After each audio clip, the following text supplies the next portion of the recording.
Rock 30-06 here, just doing a video for hunters on a budget. One avenue you can go with is surplus rifles. There's a lot to choose from. All these rifles I'm going to mention today are around the $300 mark for an okay condition rifle. I mean, if it's in premium condition, it can be up to $800, but for the most part, they're around $300-400 these rifles. Now, and sometimes you can get a steal for $100 depending on who's selling it, right? So, you keep your eyes peeled. You get $100 one of these rifles, I would jump on it. So I'm going to start off with my number one choice would be if you want to hunt any big game here in North America, I would go with the Leanfield. Now, the Leanfield is really common in British colony countries like Canada, Australia, so on and so forth. It comes in 303, okay? And it has a metal clip. So that's where you put your cartridges of 303 in. Okay, it's bolt action rifle. Okay, the action is beautiful. Very, very sturdy. No play. It's solid bolt. That's one thing about older rifles. Everything's very solid. Very solid wood stock. There's not a lot of movement in these stocks. So back in the day, this was a very, very accurate rifle. And even with the lower budget rifles, this rifle will compare in accuracy. Sometimes it's even better than some of these budget rifles that are out today.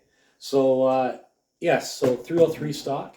Now, these rifles here, say, for example, you buy this rifle and, you don't have a lot of money, you get one for $300. I mean, this you can go right out and start hunting with this rifle, no problem. Just use your iron sights. Now, these iron sights actually, see back here, you can adjust to the distance you're shooting. See here, this slides around. And as you slide it forward, it comes up.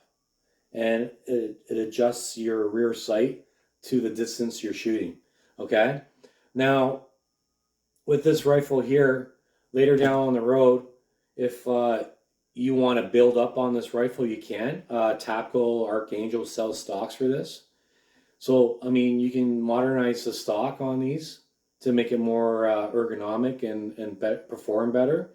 And you can also, later on, put Pickney rails on this and put a scope or a red dot, whatever you want to use. Now, these rifles here, I would keep it at 200 yards shooting distance, especially with iron sights, depending on your skill level. Some of you, if you're not as good of a shooter, you don't have experience, it might be 100 yards. But yeah, I mean, I would keep it, if you're a good shooter, keep it at 200 yards. If you're an average shooter, I keep it at 100 yards.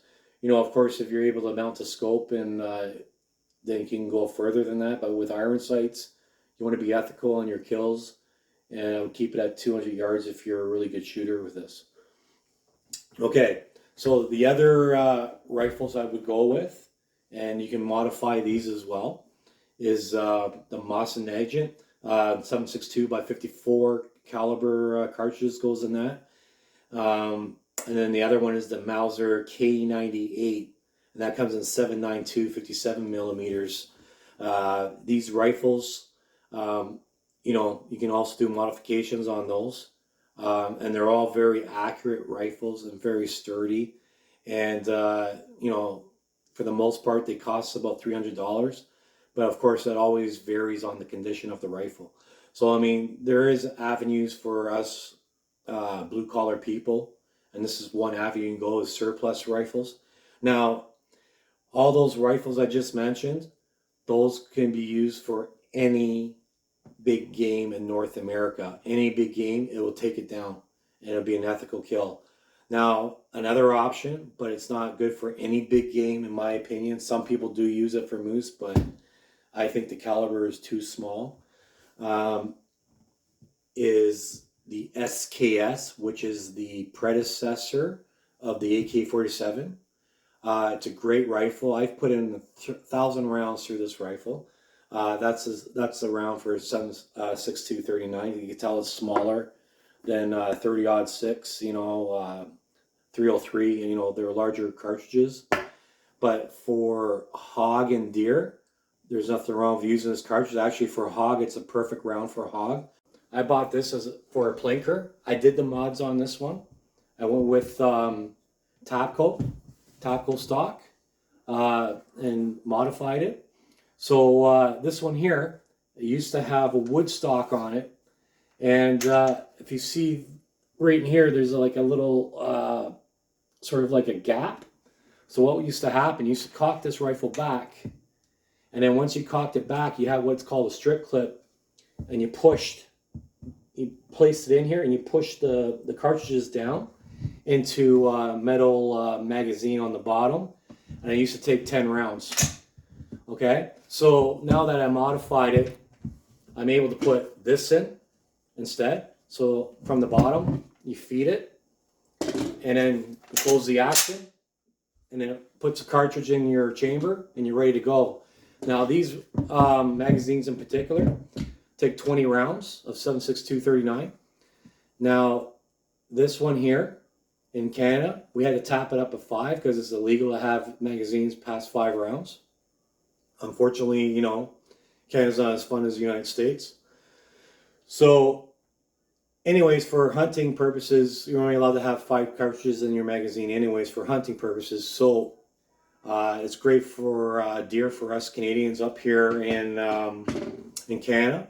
But in Texas, them boys down there love this rifle for hog hunting. Apparently 7.62-39 is perfect for hog.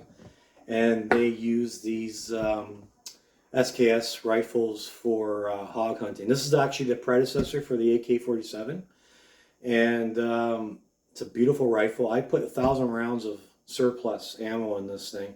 I never had one malfunction, not one jam, nothing. Runs perfectly. I mean, overall, this rifle is a beautiful rifle. It gets so much criticism, but for the most part, this rifle is a good rifle. So that's the other option. So on the only problem with this rifle here, it's hard to mount a red dot or a scope on it. This has too much play, so it doesn't hold at 0 here. And a lot of times they sell online, you can replace this back plate here. And it has like the picnic rail there, and you can mount whatever you want back here. But it moves around too much still, and it doesn't hold at 0 for the most part. So a lot of people, they spend a lot of money on a picnic rail that you can tap into here, and it mounts into the rear sight back here. If you can see right there, if you take this out, you can mount it there, and it actually holds at 0. And the way the cartridges, the casings spits out sideways on a 45 like this. So it doesn't obstruct the action of the firearm, which is great. But now you're spending like, you know, $100 or $200. So for the most part, I would keep it as an iron sight rifle, because to me, it's not worth it. For other people, it may be. Or, you know, it could be a modification you do on down the road, you know, if you want to use this rifle. Furthermore, for the most part, this rifle, like I said, the action's great on it. And the other thing I forgot to mention, and I'm going to mention now, is see, I kept my bayonet on. It comes with a bayonet, these rifles. If you were to screw this bayonet off, you can actually mount on a bipod. You can get bipods that actually fit in here and mount on. And you can use that to put a bipod on this rifle, which is an awesome option as well. So that's pretty much my lesson for today. All these stocks, you know, down the road, you can take them off and put a modern stock to put scopes and stuff instead of using iron sights on these rifles. So, I mean, to get in the game, it's a cheap way to get in there. You know, first year you hunt, you use iron sights, and then you save up your money. You can change the stocks and then put on some scopes later on. All right, so that concludes my lesson for today. It's LRock 30-06, over and out.